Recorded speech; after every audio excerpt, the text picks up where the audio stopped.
Torches pierce the Montana darkness as a dozen armed men surround the ranch. Thomas Hawkins's voice cuts through the night. "We know what you are. Come out and face judgment." Nathan grips his rifle, standing beside Cole. They have one choice: run and lose everything, or stand and fight for their right to love. Before we dive in, comment where in the world you're watching from, and don't forget to click subscribe. The late afternoon sun beat down mercilessly on the dusty trail leading into Redemption Creek. Nathan Pierce tugged at the collar of his fine linen shirt, feeling the fabric cling to his skin beneath the tailored vest that marked him as a city man through and through. At 22 years old, he had never known a day of hard labor in his life, never felt calluses form on his palms, never understood why anyone would willingly choose this godforsaken wilderness over the civilized streets of Boston. Yet here he was, riding a horse that seemed to sense his inexperience with every nervous step, heading toward an inheritance he had never wanted. His uncle's letter had been brief. "The ranch is yours now, boy. Come claim it or lose it." No sentiment, no explanation of why a wealthy banker would own property in the middle of nowhere. No warning about what waited in the harsh Montana territory. Just an address and a crude map that had already led Nathan astray twice. The horse stumbled over loose rock and Nathan gripped the saddle horn tighter, his knuckles white. He had read books about the West, seen paintings of noble cowboys and majestic landscapes. Reality was proving far less romantic. Everything here was too big, too wild, too unforgiving. The mountains loomed like ancient giants. The sky stretched endless and indifferent, and the wind carried whispers that sounded almost like warnings. When the ranch finally came into view, Nathan's heart sank. The main house was weathered gray wood, its porch sagging like a tired old man. The barn looked ready to collapse, and the fencing stretched across the property in varying states of disrepair. Cattle dotted the distant fields, but even from here, Nathan could see they were thin and scattered. This was his inheritance. This broken-down collection of rotting wood and dying dreams. He dismounted awkwardly, his legs shaking from hours in the saddle. His expensive boots, polished to a mirror shine just that morning, were now coated in red dust. As he approached the porch, the front door swung open and Nathan froze. The man who emerged was not what Nathan had expected. He had assumed his uncle's ranch would be abandoned, that he would have time to assess the property in private before deciding whether to sell it immediately or try to find a manager.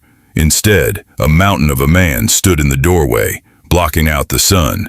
He had to be at least 6.5 feet tall, towering a full 12 inches over Nathan's 5'6" frame, with shoulders so broad they seemed to challenge the doorframe. Dark hair fell just past his ears, windswept and slightly damp as though he had recently splashed water on his face. His jaw was sharp as granite, covered in several days' worth of stubble that only emphasized the strong lines of his face. But it was his eyes that caught Nathan completely off guard. They were the pale blue of a winter morning, piercing and intelligent, studying Nathan with an intensity that made him want to look away and unable to do so all at once. The man wore a simple work shirt with the sleeves rolled up to reveal forearms corded with muscle, every line speaking of years spent wrestling with cattle and the unforgiving land. His jeans were faded and worn, held up by a leather belt with a simple buckle, and Nathan could not help but notice how they fit his powerful frame. Everything about him screamed competence, strength, and a kind of raw masculinity that Nathan had never encountered in the refined circles of Boston society. Standing before this massive rancher, Nathan felt impossibly small, like a child next to a giant. The man was proportionate in every way, his body radiating power and masculinity in ways that made Nathan's mouth go dry. "You must be the nephew," the man said, his voice a low rumble that seemed to vibrate in Nathan's chest. "Took you long enough." Nathan straightened his spine, trying to match the man's commanding presence and failing miserably. "I am Nathan Pierce, yes. And you are?" "Cole Garrett. I've been running this place for your uncle the past 8 years. He crossed his arms over his chest, the movement making his shirt stretch tight across his shoulders. "Didn't expect you to actually show up. Most city folk hear about the work involved and sell sight unseen." There was no hostility in his tone, just a statement of fact that somehow felt more cutting than an insult. Nathan felt heat rise to his cheeks, embarrassment mixing with something else he could not quite name. The way Cole looked at him, like he was already calculating how long the soft city boy would last, made Nathan's jaw tighten. "I don't make decisions without seeing what I'm dealing with first," Nathan said, lifting his chin. "Perhaps you could show me around the property, Mr. Garrett." A ghost of a smile flickered across Cole's face, there and gone so quickly Nathan almost missed it. "It's just Cole. And sure, I can show you around. Though I should warn you, Pierce, this isn't a Sunday stroll through a park. Keep up or get left behind." Before Nathan could respond, Cole stepped off the porch and strode toward the barn with long, purposeful steps. Nathan had to nearly jog to match his pace, his breath already coming faster from the effort and the thin mountain air. Cole glanced back once, that same almost smile playing at the corner of his mouth, and Nathan felt a spark of something he refused to examine flare in his chest. The barn was dim and smelled of hay and horses, a not unpleasant scent that was completely foreign to Nathan's experience. Cole moved through the space with easy familiarity, pointing out the stalls, the tack room, the feed storage. He spoke in short, efficient sentences, never using two words where one would do. But Nathan found himself hanging on every syllable anyway. "You ever worked with cattle?" Cole asked, though the tone suggested he already knew the answer. "No," Nathan admitted. "My experience is in finance and investment management." "That's so." Cole picked up a saddle like it weighed nothing, muscles flexing under his shirt. "Well, can't balance a ledger with a maverick steer. Out here, work gets done with your hands and your back. The land doesn't care about your credentials." Nathan bristled at the casual dismissal. "I'm not an idiot, Mr. Garrett. I understand I have things to learn. That's why I came here instead of simply signing papers from a distance." Cole set the saddle down and turned to face him fully. In the shadowed barn, his eyes seemed to glow like ice lit from within. "Didn't call you an idiot. But this life, it's not something you learn from books. It gets into your bones, becomes part of who you are. Question is whether you're willing to let it." There was something in the way he said it, a challenge and an invitation all at once, that made Nathan's heart beat faster. He became suddenly aware of how close they were standing, how he could see the faint scar along Cole's jawline, how the other man's presence seemed to fill the entire barn. The air between them felt charged, like the moment before a thunderstorm breaks. "I'm not afraid of hard work," Nathan said, his voice coming out lower than he intended.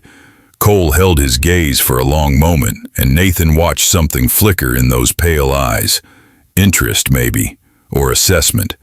Then Cole nodded once and turned away, breaking whatever spell had settled over them. "We'll see about that. Come on, there's more to show you before the sun sets." As they walked the property, Cole pointed out the boundaries, explained the water rights issues with the neighboring spread, detailed the problems with the herd and the repairs needed on nearly every structure. It was overwhelming, a litany of challenges that would have sent most men running. But Nathan found himself studying Cole more than the land, watching how he moved with such confident grace, how his hands gestured when explaining something important, how his whole being seemed to belong to this place in a way Nathan had never belonged anywhere. The sun was painting the sky in shades of orange and crimson when they finally returned to the main house. Nathan's legs ached, his throat was dry, and his city clothes were thoroughly ruined with dust and sweat. Cole's shirt clung to his frame, damp in places, and Nathan tried very hard not to notice the way the fabric molded to the powerful chest beneath, or how it revealed the impressive lines of his body. "There's a room upstairs you can use," Cole said, pushing open the front door. "I've been staying in the foreman's cabin out back, so the house is yours. Kitchen's stocked with basics. I usually cook for myself, but you're welcome to join me for supper if you want to talk more about the ranch." It was phrased as an offer, but something in Cole's tone made it feel like a test.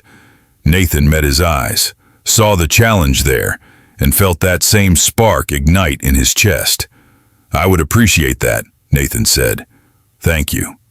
Cole's expression shifted, surprise flickering across his features before he schooled them back to neutrality. 6 o'clock. Don't be late." As Cole walked away toward his cabin, Nathan stood on the porch, watching until the other man disappeared from view. Only then did he release the breath he had been holding, his hand coming up to press against his chest where his heart hammered like it was trying to escape. This was going to be more complicated than he had anticipated. The room upstairs was Spartan but clean. A simple bed, a chest of drawers, a window that looked out over the eastern pasture. Nathan unpacked his few belongings, stripping off his ruined clothes and washing with the cold water from the basin. He studied his reflection in the small mirror above the dresser. His dark hair was disheveled, his face flushed from sun and exertion, his brown eyes wide with something between exhaustion and excitement. He looked like someone who had been thoroughly rattled, and he supposed he had been. Nothing about today had gone as he expected. Not the ranch, not the situation, and certainly not Cole Garrett. Nathan had always known he was different from other men. While his friends in Boston spoke of their conquests with women, of courtship and marriage prospects, Nathan had felt nothing but polite indifference. He had assumed he simply had not met the right person yet, that his interests lay more in intellectual pursuits than physical ones. But the way his pulse had quickened when Cole looked at him, the way his eyes had been drawn to the other man's form, the heat that had pooled low in his belly when they stood close in the barn, all of it pointed to a truth Nathan had never let himself fully acknowledge. He was drawn to men. To this man specifically, with his rough edges and quiet competence, his commanding presence, and those impossibly blue eyes. To this massive man who seemed built on a different scale than anyone Nathan had ever encountered. The realization should have terrified him. In Boston society, such inclinations were spoken of only in whispers, scandals that ruined lives and destroyed families. But here, in this wild place where civilization's rules seemed distant and unimportant, Nathan felt something else entirely. Possibility. At precisely 6 o'clock, Nathan made his way to the foreman's cabin. He had changed into his only other set of clothes, still fine by any reasonable standard, but more practical than what he had worn earlier. The evening air was cool, carrying the scent of sagebrush and distant rain. Cole's cabin was small but well maintained, smoke rising from the chimney. Nathan knocked, his heart in his throat, and the door opened immediately. Cole had cleaned up, his hair still damp and slicked back, his jaw freshly shaved, revealing the full strength of his features. He wore a clean shirt, and the cabin behind him was neat as a pin. On the small table, 2 plates sat waiting, along with a pot that smelled of stew and fresh bread. "Come in," Cole said, stepping aside. The cabin's interior was exactly what Nathan would have expected. Functional furniture, a single bed in the corner that looked barely large enough for Cole's massive frame, shelves lined with a surprising number of books. It was the space of a man who lived alone but was not lonely, who had carved out a life of quiet dignity in this harsh place. They sat at the table and Cole served the stew without ceremony. The first bite told Nathan that the other man was a far better cook than he had any right to be. They ate in silence for a few minutes, the only sound the scrape of spoons against bowls. "Your uncle was a good man," Cole said finally. "Tough, but fair. He took a chance on me when most wouldn't. Didn't care where I came from or what I'd done before, just cared if I could do the work." Nathan set down his spoon. "Where did you come from?" Cole's eyes met his, and for a moment Nathan thought he had overstepped. Then Cole shrugged. "Texas, originally. Worked my way north, ranch to ranch, learning the trade. Ended up here 8 years ago and never left. This place, it gets in your blood." "What made you stay?" "Freedom," Cole said simply. "Out here a man can be who he is without the weight of expectations crushing him. The land doesn't judge, it just asks for honest work and respect." The words settled between them, heavy with meaning Nathan was only beginning to understand. He thought of Boston, of the life planned out for him, the marriage his mother was forever hinting at, the business partnerships his father had arranged. All of it felt like a noose tightening slowly around his neck. "I think I understand that," Nathan said quietly. "Freedom, the chance to be yourself." Cole's eyes sharpened. "Do you? Because your kind of people, they usually run from who they really are, not toward it." Nathan felt his cheeks heat. "What do you mean, my kind?" "The kind who wear their masks so well they forget there's a face underneath," Cole said, but there was no judgment in his voice. "You've been wearing yours so long I can see it chafing?" The observation was so accurate it stole Nathan's breath. "How did you know?" Cole leaned back in his chair, studying him. Takes one to know one.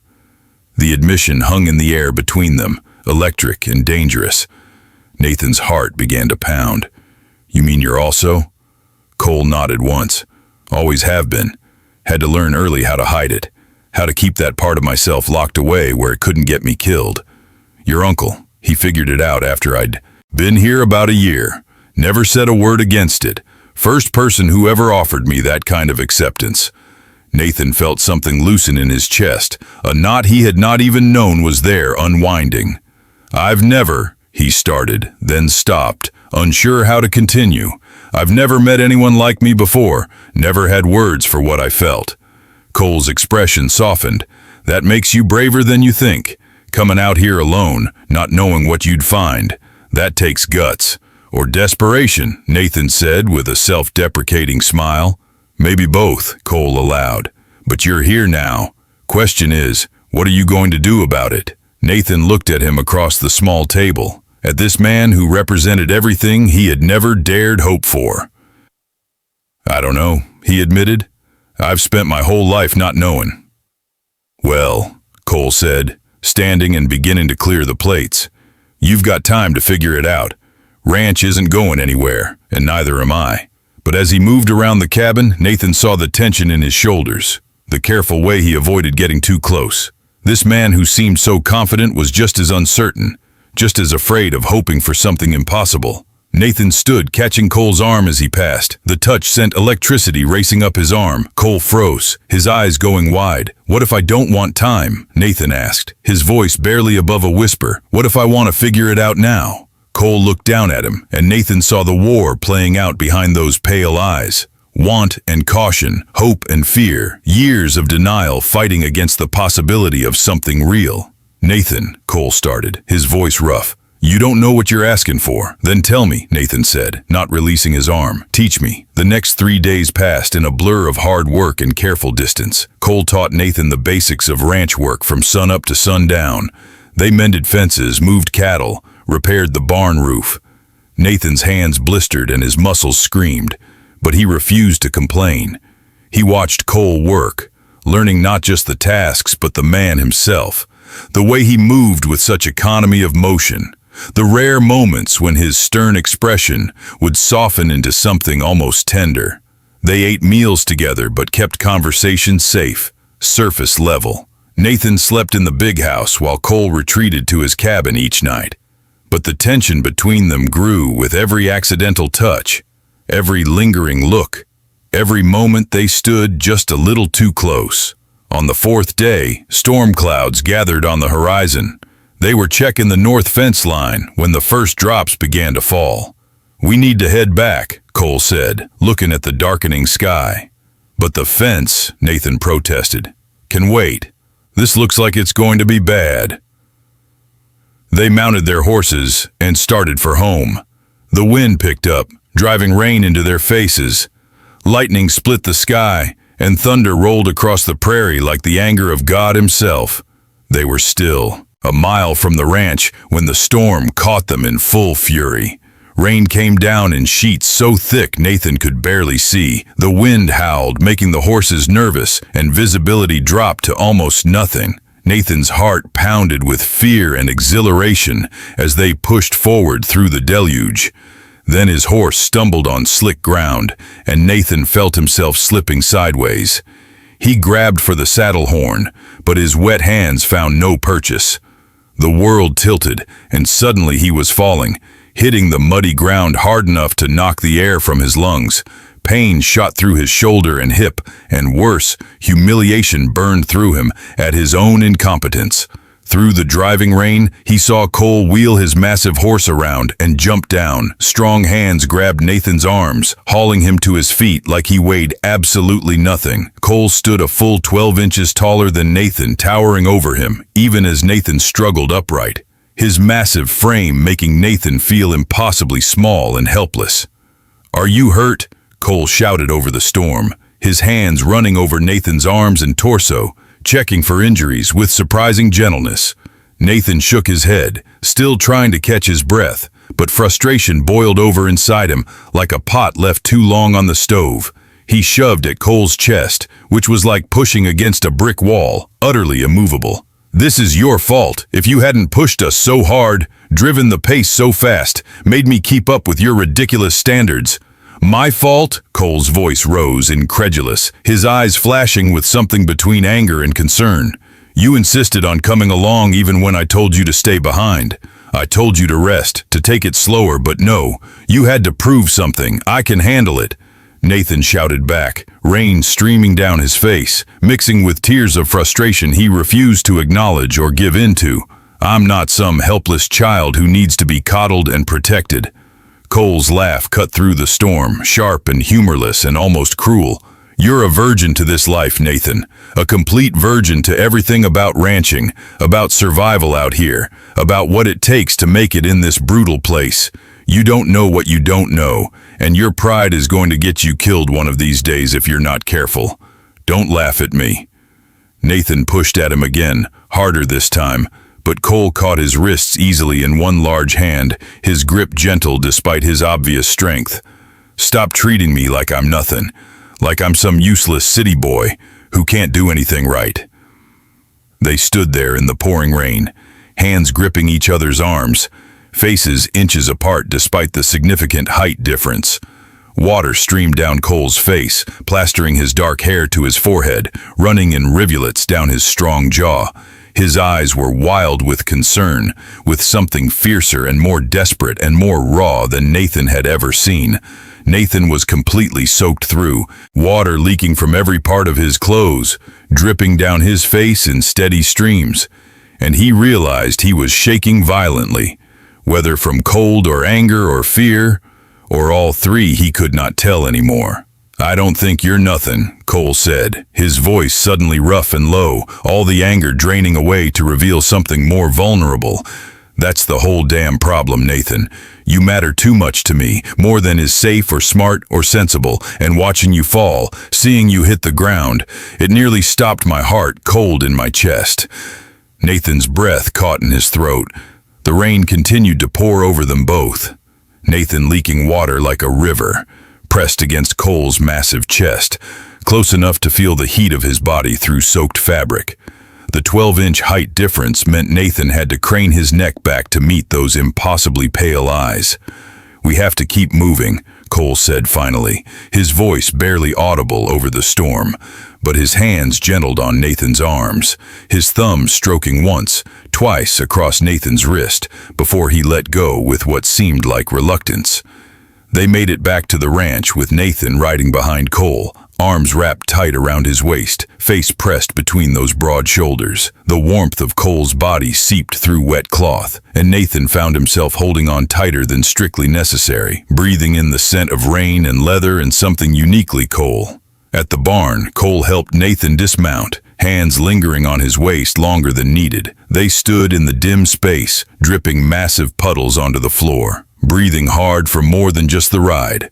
Thunder crashed overhead, and the entire building shook with the force of it. Nathan looked at Cole and found the other man already looking at him, and the intensity in those pale eyes made Nathan's breath catch all over again, his heart hammering against his ribs. "That was the stupidest thing you could have done," Cole said, his voice rough with emotion barely held in check. "Fallen off your horse in a storm like this, you could have been trampled, could have broken your neck, could have died out there while I watched helpless." "I didn't exactly plan it," Nathan shot back, suddenly irritated by the criticism after everything he had just endured and survived. "I'm sorry I'm not perfect at this, after only 4 days of trying my best."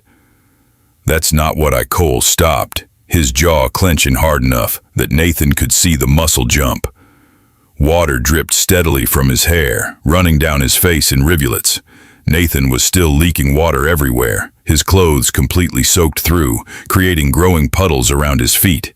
"You scared me, Nathan, terrified me in ways I didn't know I could still feel." The admission hung between them, raw and honest. Nathan's irritation evaporated like morning mist. "I'm okay," he said softly. "Thanks to you. You saved me." Cole stepped closer, looking down at Nathan from his considerable height. That 12 inches of difference making Nathan feel small, but somehow not weak, not diminished. You know what else you're a virgin at? Cole's voice dropped lower, almost teasing despite the intensity burning in his eyes. Nathan's breath caught, his pulse suddenly racing for an entirely different reason. What? This. Us. Feeling like this about another man. Cole's hand came up to brush wet hair from Nathan's forehead with surprising tenderness. I can see it in your eyes, written all over your face. You've never wanted someone like this before, have you? Never felt desire burn through you like wildfire? Nathan's cheeks flushed hot despite being soaked in cold, despite shaking from the aftermath of fear and adrenaline. Is it that obvious? Cole's lips quirked in a half smile, something between amusement and tenderness and heat. You look at me like you're drowning and I'm air, like you're starving and I'm sustenance, like you don't know what to do with what you're feeling, with the want consuming you from the inside out.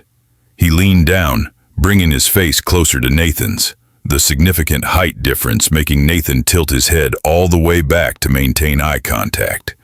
It's endearing as hell. Makes me want to laugh and kiss you and protect you and claim you all at once. Don't laugh at me, Nathan said, but there was no real heat in it now, just a breathless kind of anticipation. Not laughing at you, Cole murmured, his breath warm against Nathan's cold face. Laughing because a virgin to everything just rode through a storm and fell off his horse and still got back up fighting me like a wildcat. That takes more courage than I had at your age, more bravery than most men ever find. You held on, Nathan. Even terrified, even in over your head. You held on. That's what mattered. They were still standing too close, both breathing too hard, the air between them charged with more than just the electricity of the storm raging outside. Nathan's hands trembled at his sides, wanting desperately to reach out, to close that last bit of distance, to touch and be touched.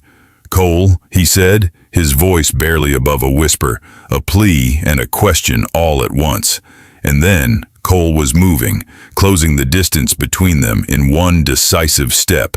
His large hand came up to cup the back of Nathan's neck, tilting his face up with gentle insistence, and Nathan's eyes widened in shock and disbelief and fierce, desperate hope all at once. "Tell me to stop," Cole said, his voice rough and desperate, giving Nathan one last chance to refuse. "Tell me I'm reading this wrong and I'll step away. I'll never mention it again." Nathan's hands fisted in Cole's soaked shirt, pulling him closer instead of pushing away, closing the final distance between them. "Don't stop. Please don't stop." The kiss was like the storm outside, fierce and overwhelming and elemental. Cole's mouth was hot against his, tasting of rain and coffee and something uniquely him that Nathan wanted to drown in. Nathan made a sound he would have been embarrassed by in any other moment, a desperate whimper of need. But now he did not care. Could not care about anything except the feel of Cole's arms wrapping around him, the solid strength of his massive body, the way he kissed like he had been holding back for days, and finally could not anymore. Nathan had never been kissed before, had never wanted to be, had never even imagined what it might feel like, but this felt like coming home after a lifetime of wandering lost. His inexperience showed in the way his hands fluttered uncertainly, not knowing where to settle or what to do in the hesitant press of his lips, in the way he did not know how to tilt his head or when to breathe. But Cole gentled immediately, one hand sliding up to cradle Nathan's face with surprising tenderness, while the other remained firm at the small of his back. "It's okay," Cole murmured against his mouth, his lips moving against Nathan's with each word. "I've got you. I'll teach you everything. Trust me." And Nathan did. He believed him with every fiber of his being. He surrendered completely to the kiss, letting Cole guide him, show him, teach him this, the way he had taught him everything else about this new life. It was sweet and devastating all at once, every touch of Cole's lips sending fire racing through Nathan's veins, igniting something deep inside him that had been waiting his entire life to burn. When they finally broke apart, both of them were gasping for air. Cole rested his forehead against Nathan's, his eyes closed, his hands still gentle on Nathan's face and the small of his back, holding him like something precious. "How long have you known?" Nathan asked, his voice shaking with emotion and wonder. "About me, I mean. Since the moment you stepped onto this ranch looking lost and determined and beautiful all at once," Cole admitted without hesitation, "but I didn't let myself hope you might feel the same way. Men like me, we learn early to keep that part of ourselves buried deep. It's safer that way. Staying alive depends on it." Nathan's hands came up to cover Cole's where they cupped his face. "I've never felt this way about anyone, man or woman. I didn't even know I could until I met you. Didn't know this kind of wanting existed." Cole's eyes opened, and the vulnerability Nathan saw there, the raw need and fear and hope all mixed together, nearly broke his heart. "I'm not good at this, at letting people in, at trusting anyone with the truth of who I am. But you, Nathan, you've gotten under my skin in 4 days more than anyone has in 8 years of living here. You've made me want things I thought I'd given up on forever." Outside, the storm raged on with unrelenting fury. But inside the barn, it was just the two of them, dripping wet and trembling with more than cold, with more than the aftermath of danger. Nathan stepped even closer, rising on his toes to press his lips to Cole's again, softer this time, sweeter, promise rather than a desperate claim. "Teach me," he whispered against Cole's mouth. "Teach me how to be with you. Teach me everything." Cole made a sound low in his throat, part groan, part laugh, part something that might have been relief or surrender. "You're going to be the death of me, city boy. You're going to destroy every defense I've spent years building."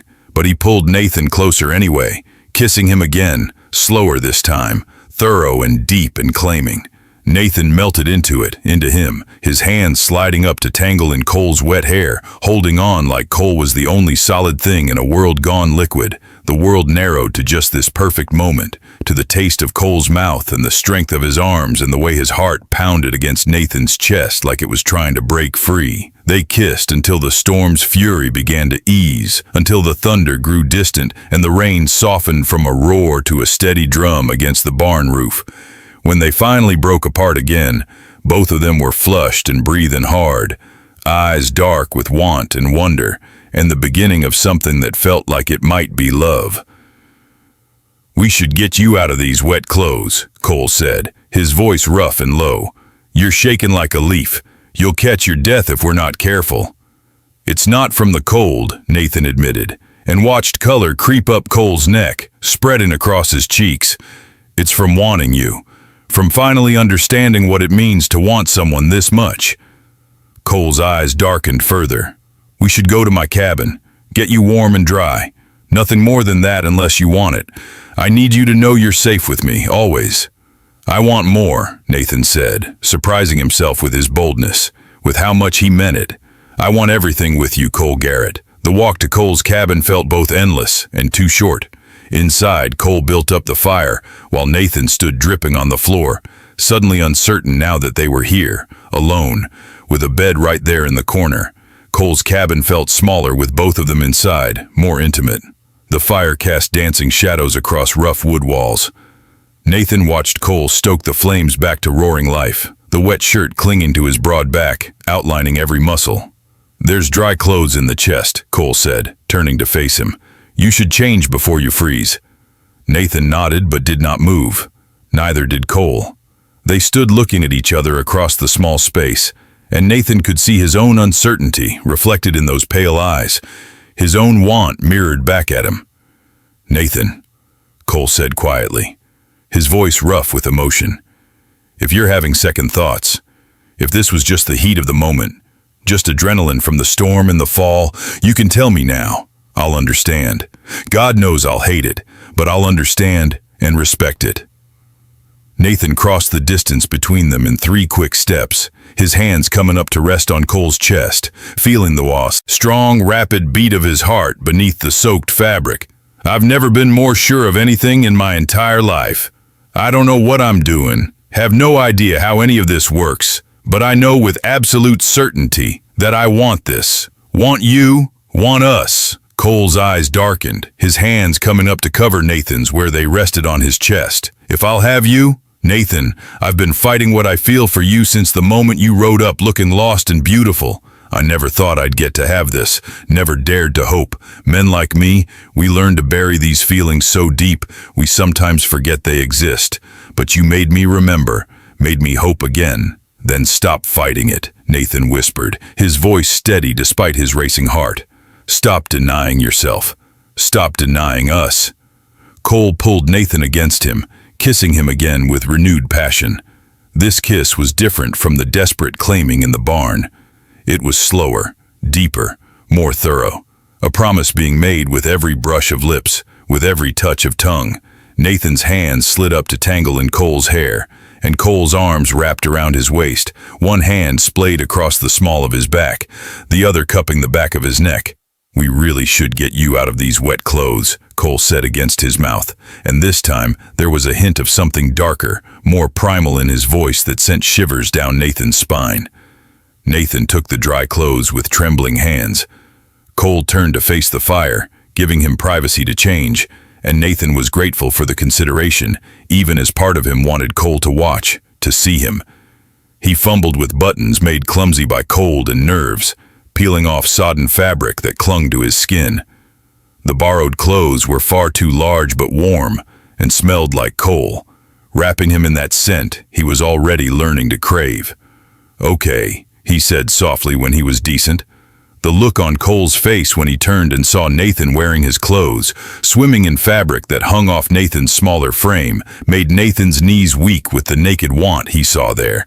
The possessiveness and heat and tenderness all mixed together. "You should change too," Nathan said, his voice barely above a whisper. "You're just as wet as I was. More so since you had to walk through the rain twice." Cole slowly pulled his shirt over his head, never taking his eyes off Nathan. Nathan's breath left him in a rush at the sight before him. Cole's torso was a landscape of muscle and power and masculine beauty, broad shoulders tapering to a narrow waist, every inch speaking of strength earned through hard work rather than vanity. Scars crossed his skin in pale lines, each one telling a story of survival and struggle. Nathan stepped forward, hand reaching out but stopping just short of touching. "Can I?" "Yes." Cole's voice was rough, almost pleading. "Please." Nathan's fingers trembled as they made contact with warm skin, tracing a long scar across Cole's ribs with gentle reverence. "How did you get this one?" "Bull caught me wrong when I was 20, Cole said, his muscles jumping under Nathan's touch. "Learned that particular lesson the hard way. Nearly died from the wound, but was too stubborn to let go." Nathan's hand splayed across Cole's chest, feeling the strong, steady beat of his heart, the rise and fall of his breathing. "And this one?" He traced another scar on Cole's shoulder, wanting to know every story, every piece of the man before him. "Bar fight in Texas. Man didn't like that I turned down his sister's attention, turned down her advances even though she was pretty and willing. Liked it even less when I couldn't give him a good reason why, when I wouldn't explain my refusal. Had to leave town that night before things got worse, before someone figured out the truth. Been running in one way or another ever since." Nathan looked up at him, seeing the pain of a lifetime of hiding reflected in those pale eyes. "You've had to hide who you are for a long time. Too long." "My whole life," Cole admitted, his voice raw. "Until I came here. Your uncle figured it out after I'd been working for him about a year. Just saw right through all my carefully built walls. Never said a word against it. Never made me feel less than. First time anyone ever offered me that kind of acceptance without asking me to change or hide or pretend to be something I'm not." Nathan's other hand came up to join the first, both palms resting flat against Cole's chest now. "I won't ask you to change either. Won't ask you to hide or pretend when we're alone.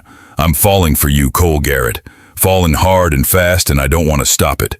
Cole's hands covered his, large and warm and gentle. "Because I want you so much it scares me senseless. I've wanted before, felt desire and need, but not like this. Not with someone I could actually care about, someone who could actually matter.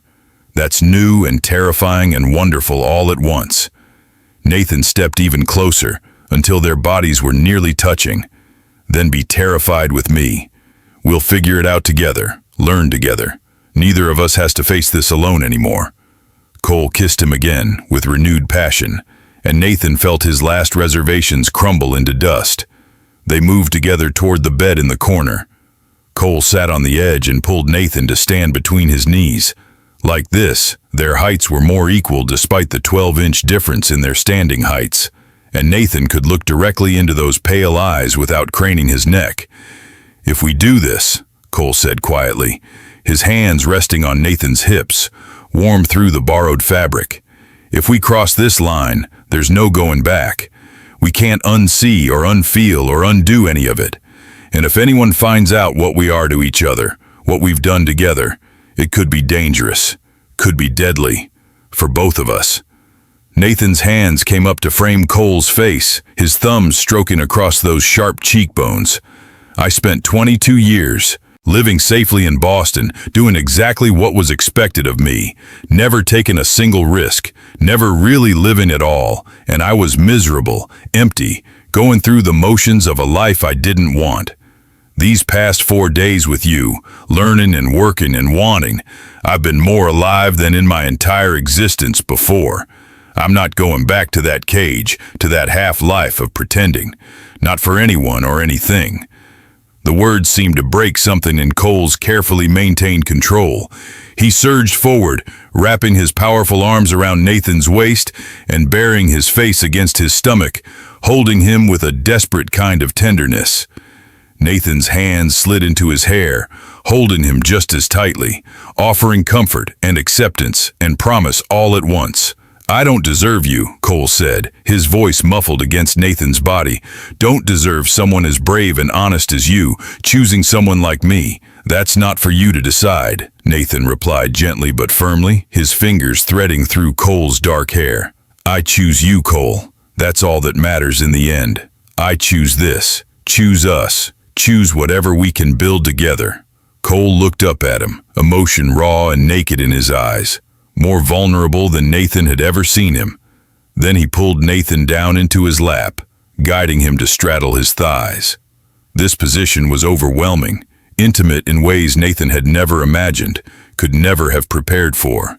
He could feel every inch of Cole beneath him, the solid strength of his thighs, the heat of his body, and something else that made Nathan's breath catch in his throat.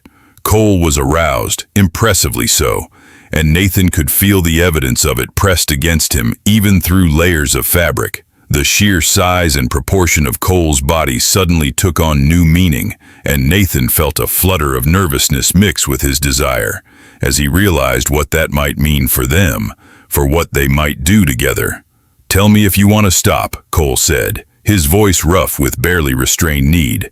"At any point, no matter how far we've gone, you tell me and we stop immediately. No questions, no judgment, no pressure. I need you to know that, need you to trust that I mean it." Nathan leaned forward, pressing his forehead to Cole's, his hands resting on those broad shoulders, feeling the play of muscles beneath warm skin. "I don't want to stop, but I don't know what I'm doing. I've never been with anyone before, man or woman. I'm completely inexperienced in every way that matters."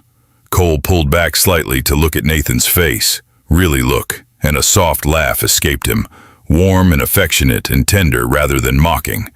"My virgin city boy," he said, his voice full of tenderness, one hand coming up to cup Nathan's face.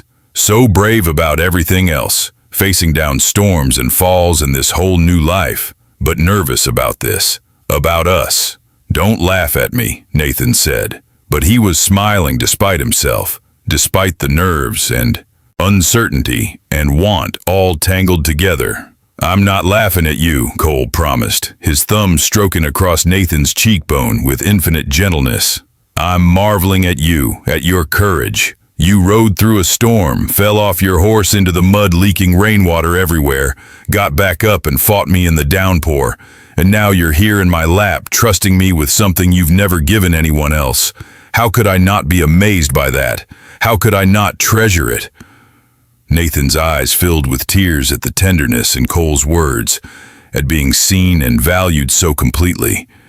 Even with the 12-inch height difference between them when standing, even with Cole's massive size making Nathan feel small, He had never felt more seen, more valued, more cherished than he did right now. As they shifted positions, as Cole carefully removed the borrowed clothing with gentle hands, Nathan became even more acutely aware of Cole's body, of the impressive evidence of his arousal that had been hidden by denim.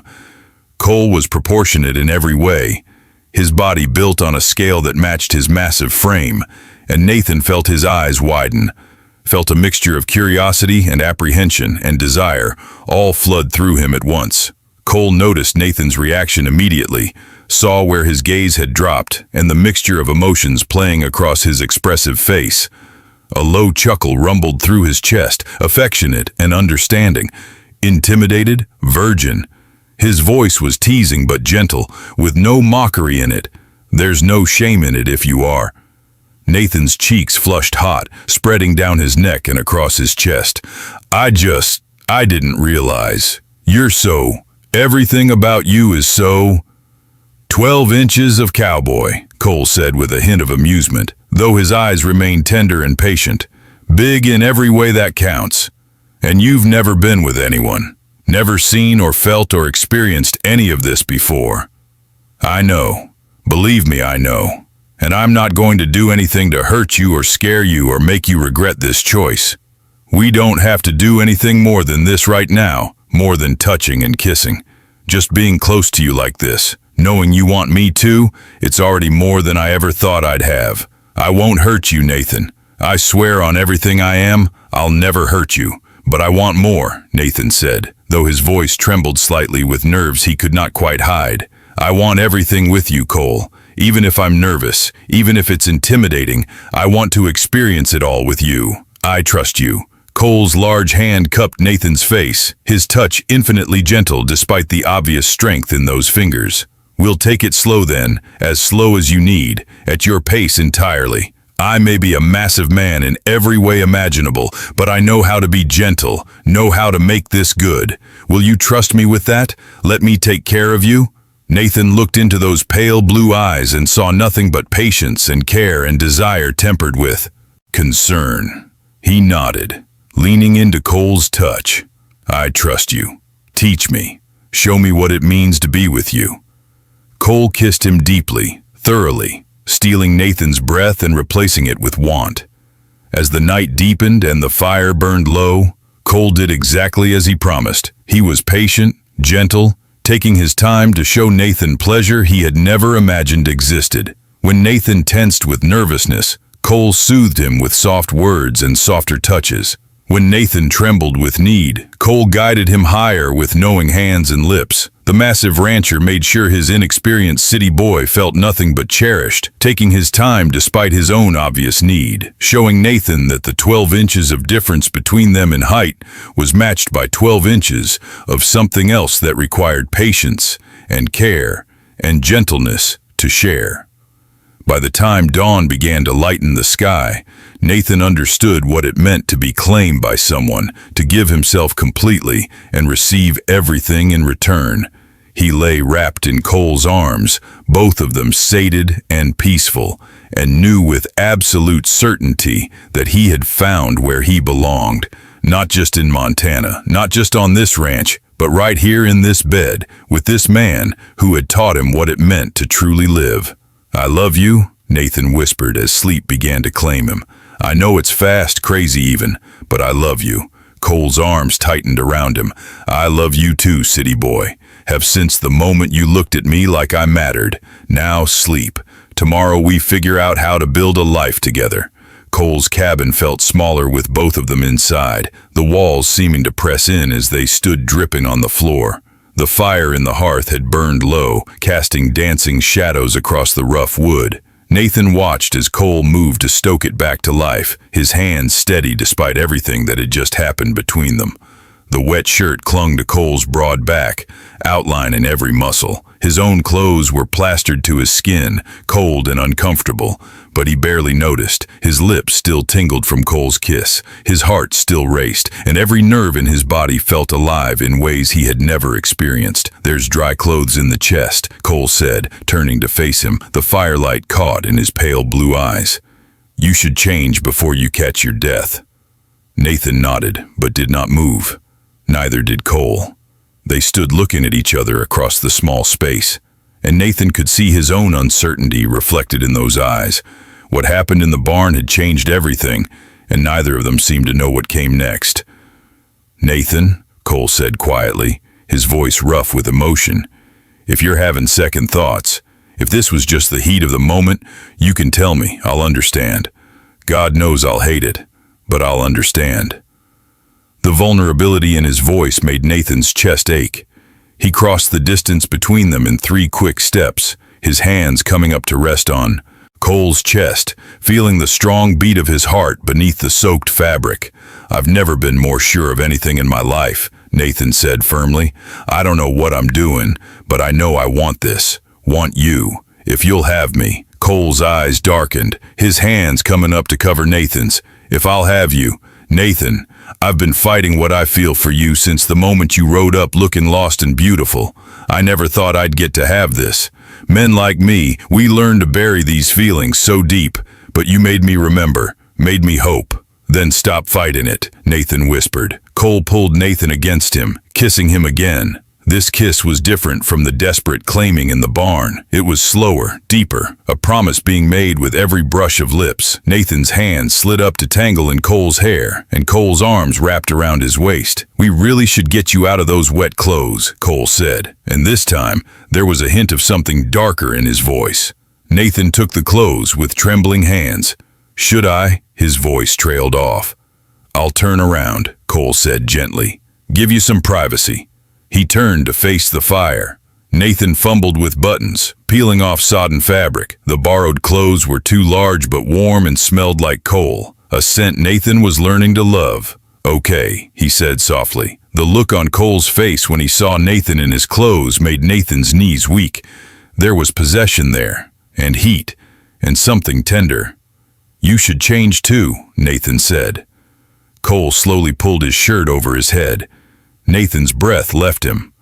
Cole's torso was a landscape of muscle and power, scars crossing his skin in pale lines. Nathan stepped forward, hand reaching out but stopping just short. "Can I?" "Yes."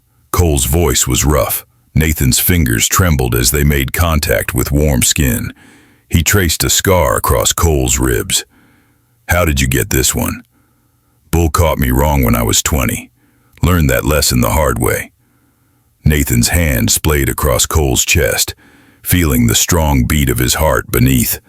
"And this one?" He traced another scar on Cole's shoulder. "Bar fight in Texas. Man didn't like that. I turned down his sister's attention. Liked it even less when I explained why. Had to leave town that night." Nathan looked up. "You've had to hide for a long time." "My whole life," Cole admitted, "until I came here. Your uncle figured it out, never said a word. First time anyone offered me acceptance without asking me to change." Nathan's other hand came up to join the first. "I won't ask you to change either. I'm falling for you, Cole Garrett." Cole's hands covered his. "Because I want you so much it scares me. I've wanted before, but not like this. Not with someone I could actually care about." Nathan stepped closer. "Then be terrified with me. We'll figure it out together." Cole kissed him again, and Nathan felt the last of his reservations crumble. They moved together toward the bed. Cole sat on the edge and pulled Nathan to stand between his knees. Like this, their heights were more equal, and Nathan could look directly into those pale eyes despite the 12-inch difference. "If we do this," Cole said quietly, his hands resting on Nathan's hips, "if we cross this line, there's no going back. If anyone finds out what we are to each other, it could be dangerous, for both of us." Nathan's hands came up to frame Cole's face. "I spent 22 years living safely in Boston, doing what was expected, never taking a risk, never really living, and I was miserable. These past days with you, I've been more alive than ever. I'm not going back to that cage, not for anyone." The words seemed to break something in Cole's control. He surged forward, wrapping his arms around Nathan's waist and burying his face against his stomach. Nathan's hands slid into his hair, holding him close. "I don't deserve you," Cole said, his voice muffled. "That's not for you to decide," Nathan replied gently. "I choose you. That's all that matters." Cole looked up, emotion raw in his eyes. Then he pulled Nathan down, guiding him to straddle his lap. This position was overwhelming, intimate in ways Nathan had never imagined. He could feel the heat of Cole's body through thin fabric. "Tell me if you want to stop," Cole said. "At any point, you tell me and we stop. No questions, no judgment." Nathan leaned forward, pressing his forehead to Cole's. "I don't want to stop, but I don't know what I'm doing. I've never, with anyone." "Neither do I," Cole admitted. "Not really. Not like this. I've never let myself get close enough to anyone for this. But we'll figure it out together. We'll go slow." They kissed and touched and explored, learning each other. Time seemed to lose all meaning as they discovered what brought pleasure, what made breath catch, what drew soft sounds from throats. Cole's mouth trailed down Nathan's jaw to his neck, finding a spot just below his ear that made Nathan gasp and arch against him. Cole made a pleased sound deep in his throat and focused his attention there, his lips and teeth gentle but insistent. Nathan's hands fisted in Cole's hair, his head falling back to give better access. Fire raced through his veins, pooling low in his belly. Every touch of Cole's lips sent sparks of pleasure racing through him. The solid strength of Cole's body beneath him, the way his large hands held Nathan like he was something precious, it overwhelmed Nathan in the best possible way.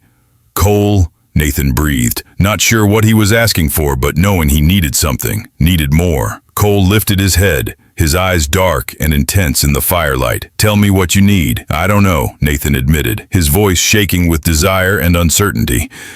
"I've never felt like this before. Like I'm burning from the inside out." Understanding dawned in Cole's eyes, along with something that looked almost like relief. "We don't have to do anything more than this," he said gently.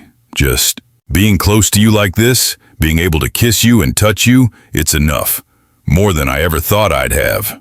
But I want more," Nathan said, surprising himself with the boldness. "I want everything with you."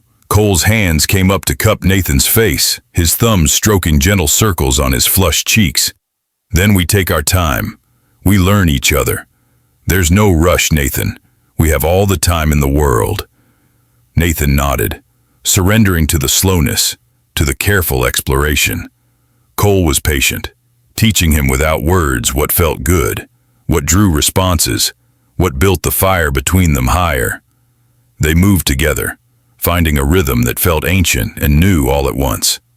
When they finally broke apart, both gasping and flushed, trembling with want and the effort of holding back, Cole rolled to the side and pulled Nathan against his chest, one strong arm wrapped securely around his waist. They lay there breathing hard, hearts racing, bodies pressed together. "Stay with me tonight," Cole said quietly. "Just let me hold you." Nathan nodded, pressing closer.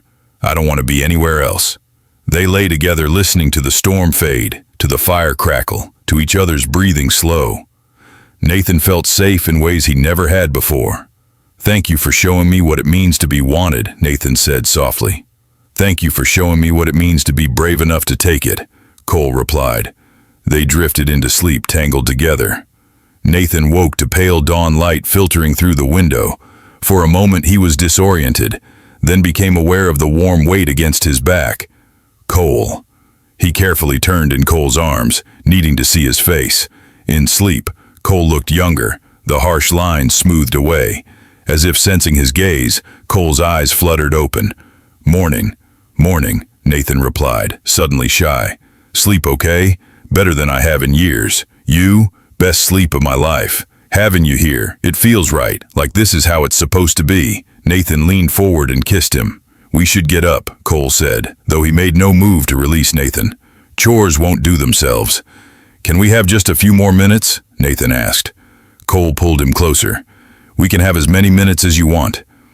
They lay together in the growing light, neither speaking, just holding each other. Eventually they rose and dressed, moving around each other with surprising ease. Outside, the world had been washed clean by the storm. Everything smelled of rain and wet earth. "Beautiful," Nathan said softly. "It is," Cole agreed. But when Nathan looked over, Cole was watching him instead. They worked the ranch all day, checking storm damage, scattered cattle, repairing fences. They moved as a team. By evening when they returned, both were exhausted but satisfied. Over the next weeks, they fell into a rhythm. Days working the ranch together. Nights stolen from sleep to be in each other's arms. They were careful, always careful, maintaining their public facade, while treasuring their private truth. Nathan's body adapted to the work, growing stronger, but more importantly, he learned what it meant to love someone completely. Cole bloomed under Nathan's acceptance, the hard edges softening, smiles coming more easily. Then one afternoon, a visitor arrived. Nathan recognized Thomas Hawkins, the well-dressed man who owned land to the north. His smile did not reach his eyes. "Mr. Hawkins," Cole said carefully, "what brings you out this way?" Hawkins' eyes slid to Nathan. "I wanted to discuss a business proposition. I'm prepared to offer you a fair price for this property. Enough to set yourself up comfortably back in Boston. I appreciate the offer, but I'm not interested in selling," Nathan said firmly. "I intend to work this ranch myself." Hawkins' smile thinned. "Ranching is hard work. Takes years to learn. A man of your background would be wasting himself out here." "Maybe that's exactly what I need," Nathan said coolly.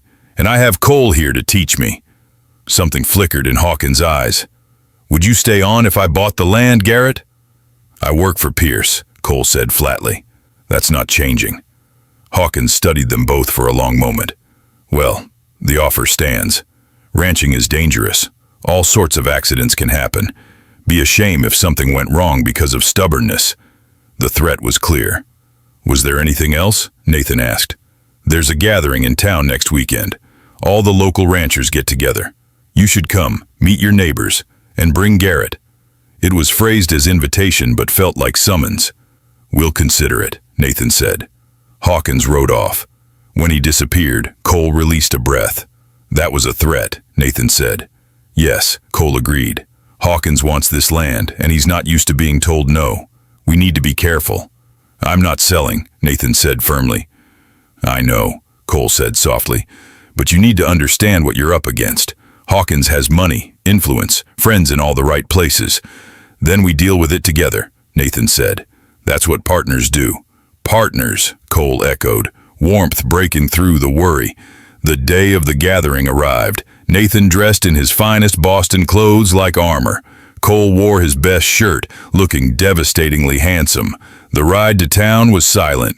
As buildings came into view, Cole spoke quietly. "Remember, we're just employer and employee, maybe friends, nothing more." "I know," Nathan said, though the words tasted like ash. The gathering was crowded with ranchers and families, women in their best dresses, men in clean shirts, children running between tables. Nathan felt eyes on him the moment he walked through the door.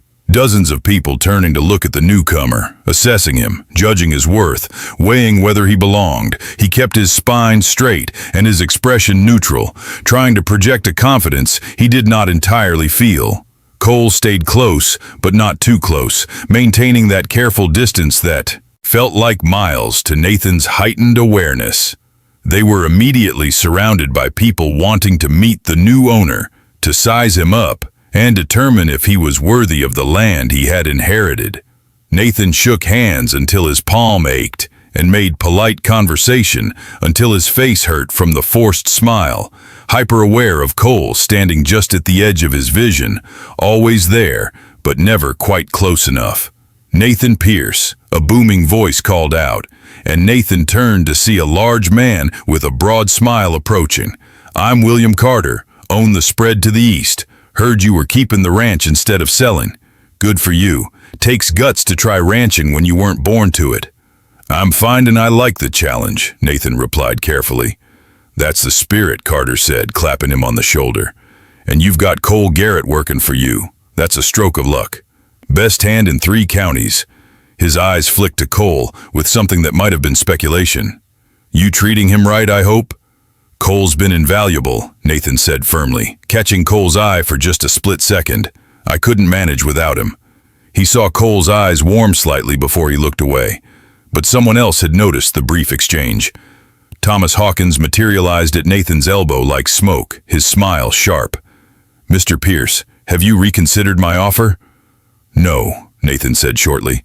"I'm not selling." "Such a pity," Hawkins murmured, his eyes calculating. "A young man like you, all alone on that ranch with only Garrett for company.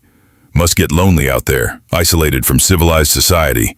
No social events, no refined conversation, just the two of you working together day after day, night after night. Makes a man wonder exactly what you two do with all that time alone." The words were innocuous enough on the surface, but the implication underneath made Nathan's blood run cold. Before Nathan could formulate a response, Cole stepped forward smoothly. "We work, Mr. Hawkins," Cole said, his voice flat. "From dawn to dusk, same as every rancher here. Not much time or energy for anything else." Hawkins's smile widened like a predator scenting blood. "Of course. I'm sure you keep him very busy, Garrett. Teaching him all sorts of new things, showing him the ropes. Must be very gratifying to have such an eager student." Nathan felt his temper flare hot, his hands clenching into fists. "If you have something to say, Mr. Hawkins, then I suggest you say it plainly instead of dancing around it." The conversation around them had quieted noticeably, people sensing conflict and turning to watch. Hawkins spread his hands in false innocence. "Just making polite conversation, Mr. Pierce. Welcoming you to the community. No offense intended whatsoever." But the damage was done. Nathan could see speculation in the eyes of those nearby, questions forming in their minds, suspicions taking root. He wanted desperately to grab Cole and run, but that would only make things worse. Cole's hand landed on his shoulder, a gesture that could be interpreted as friendly support. "Come on, boss, let's go check on the horses." It gave them an excuse to step away, to escape the suffocating atmosphere. They walked out to the hitching posts, and Nathan felt like he could finally breathe. "That was bad," Nathan said quietly. "Could have been worse," Cole replied. "But yeah, Hawkins is fishing, trying to see if there's something he can use against us." They stood close, but unable to touch. "Why can't we just be ourselves?" Nathan asked. "Because the world is cruel," Cole said softly. "But what we have is worth protecting, even if we have to hide it." They made it through the rest of the gathering, enduring speculation and thinly veiled questions. By the time they escaped and began riding back, Nathan felt wrung out. They rode in silence until well away from town. Then Cole suddenly pulled up. "Wait." Nathan stopped beside him. "I need to touch you," Cole said. "Just for a minute." Nathan slid down into Cole's arms. They held each other in the dark prairie, stars wheeling overhead. "I'm sorry," Cole whispered. "Sorry that loving me means hiding." Nathan pulled back to look into his eyes. "You are everything I want. I would rather have these stolen moments, than a lifetime of anything else." Cole kissed him desperately. "Let's go home." When they reached the ranch, Nathan followed Cole to his cabin without discussion. That night they made love slowly, carefully, Cole gentle with Nathan's body that was still learning to accommodate the massive rancher's impressive proportions. What had seemed intimidating at first, those 12 inches of cowboy that had made Nathan's virgin eyes widen with nervous wonder, now felt right, felt perfect as Cole took his time, and showed Nathan nothing but tenderness. When Nathan finally fell apart in Cole's arms, overwhelmed by waves of sensation and emotion, he knew with absolute certainty this was right. This was love. This was what his body and heart had been waiting for. "I love you," Nathan said quietly, still trembling. "I know it's fast, crazy even, but I love you with everything I am." Cole's massive arms tightened protectively around him. "I love you too. Have since the moment you stepped onto my porch. Since you fell in that storm, leaking water everywhere, and still got up fighting me like you had something to prove. You're the bravest man I've ever known. You do matter," Nathan said fiercely. "More than anything." The next weeks fell into rhythm. Days working the ranch side by side, nights stolen from sleep. Nathan learned quickly, his body growing stronger. He learned what it meant to love someone completely. One evening about 2 months after Nathan arrived, they sat on Cole's porch, watching sunset. Nathan leaned against Cole's shoulder. "I came here thinking I was claiming an inheritance," Nathan said quietly. "But I found so much more. I found myself. I found home. I found you." Cole's arm tightened. "Best inheritance your uncle ever could have given." Nathan laughed. "I wouldn't change a single thing." The sound of rapidly approaching hoofbeats suddenly shattered their moment. They jumped apart. A rider was coming fast. As the figure got closer, Nathan recognized William Carter. His expression was grim. "Garrett, Pierce," Carter shouted. "You need to leave. Now." "What's happened?" Cole demanded. "Hawkins has been spreading rumors in town. Says he has proof that you two are together. There's a group forming, talking about coming out here with torches and rope. You've got maybe an hour." Nathan felt the world tilting. "Run? Leave the ranch?" Cole turned to him. "Pack light. We leave in 10 minutes. "No," Nathan said. "We're not running." "Nathan," Cole started. "No," Nathan repeated, stronger. "This is our land, our home. We're not letting them drive us away. They're coming with torches and rope," Carter said urgently. "This isn't about being brave, it's about survival." "We can't run forever," Nathan said quietly, looking at Cole. "Sooner or later, we have to stand our ground." "And if standing our ground gets us killed?" Cole asked. "Then at least we die as ourselves," Nathan said. "Together, on our own land." Carter shook his head. "You're both crazy, but I respect your courage." As Carter rode away, Cole grabbed Nathan's shoulders. "Are you sure? Really sure? Because once we make this stand, there's no going back." "I've never been more sure of anything," Nathan said. "We stay, we fight, we protect what's ours." "All right," Cole said. "Then we prepare." They moved quickly, gathering weapons. Cole's rifle and Nathan's revolver, extra ammunition. They barricaded the cabin's door and windows. As they worked, Nathan felt surprisingly calm. This was it, the moment of truth. As full darkness fell over the land, they saw the torches approaching in the distance like malevolent fireflies. A dozen men at least, maybe more, riding toward the ranch with clear, violent intent. The flickering orange light cast grotesque dancing shadows across the prairie. Cole and Nathan stood side by side at the cabin window, weapons ready, shoulders touching. "Last chance to change your mind," Cole said quietly, his voice steady despite everything. "Not a single chance," Nathan replied firmly. "We end this tonight one way or another." The riders stopped just outside the fence line, their torches casting everything in hellish orange light. In the flickering glow, Nathan could clearly see Hawkins at their head, his face twisted with righteous fury and satisfaction, like a man who believed he was doing holy work.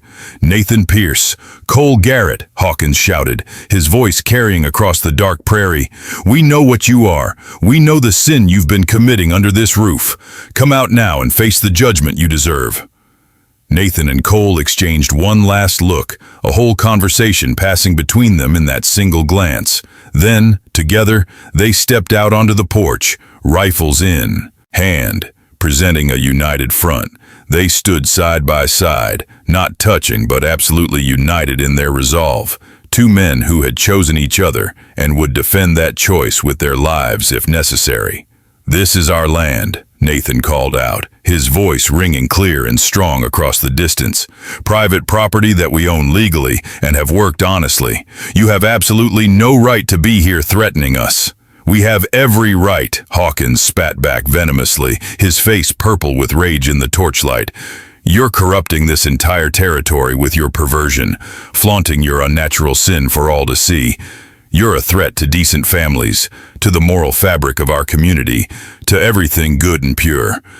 We've done nothing but work this ranch honestly and mind our own business," Cole said, his voice steady as stone despite the weapons pointed at them. "What we do on our own property, in the privacy of our own home, is absolutely no concern of yours or anyone else's." "It's everyone's concern when you're spreading your disease," another man shouted from the mob, emboldened by numbers and darkness and the anonymity of the group.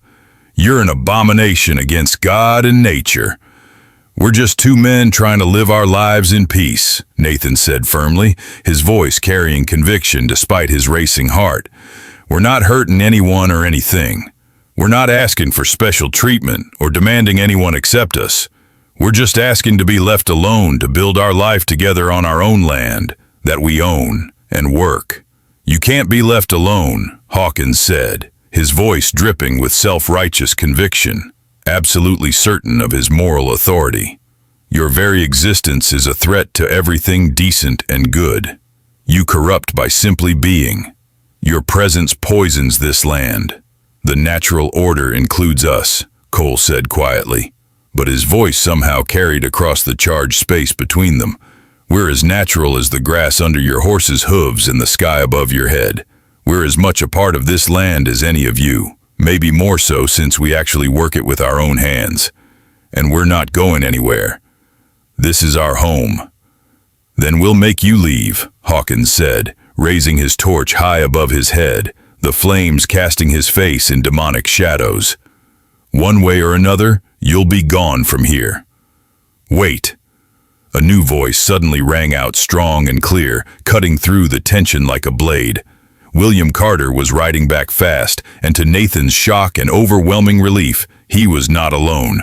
A dozen other riders accompanied him, maybe more, forming a solid defensive line between the threatening mob and the cabin, their own rifles visible. Carter turned to face Hawkins. This ends now. I won't stand by and watch you burn out neighbors over rumors and prejudice. They're deviants, Hawkins snarled. They're men, Carter said firmly. What they do in private is their business. I won't be part of a lynching.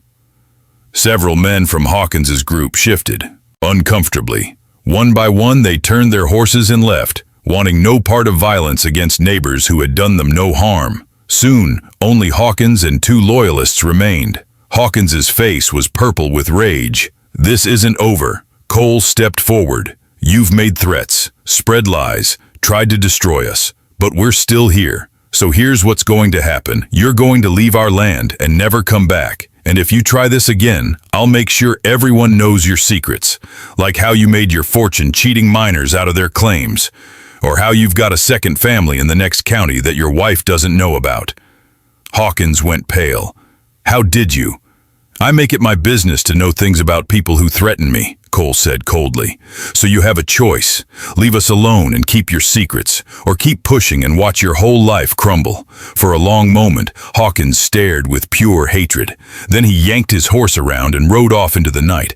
The silence that followed was deafening. Nathan felt his legs go weak. Cole's hand found his, squeezing tight. Carter rode closer. That was brave. Stupid, but brave. Thank you, Nathan managed to say, for standing up for us.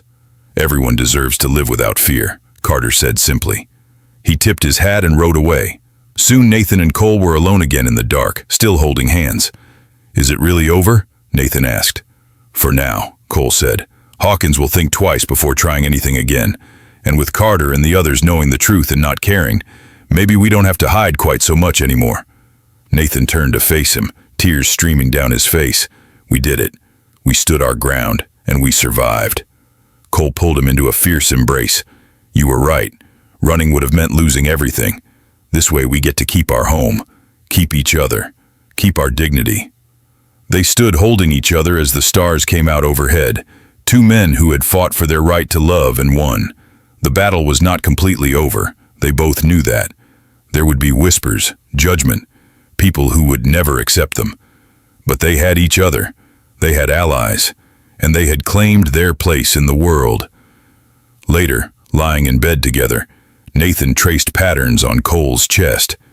Do you think we'll ever be able to just be ourselves, completely openly?